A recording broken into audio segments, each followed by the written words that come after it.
সরকারি চাকরিতে আবেদনের বয়সসীমা ৩২ বছর বয়সের প্রজ্ঞাপন প্রত্যাখ্যান করে ৩৫ করার দাবিতে আবারও রাস্তায় নেমেছেন ৩৫ প্রত্যাশী শিক্ষার্থীরা। সকালে রাজধানীর শাহবাগে জড়ো হতে থাকেন শিক্ষার্থীরা।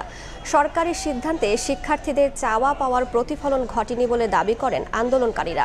তারা বলেন, সরকার গঠিত কমিশন ছেলেদের ৩৫ ও মেয়েদের ৩৭ বছরের সুপারিশ করলেও তা না মেনে ৩২ বছর নির্ধারণ করা হয়েছে।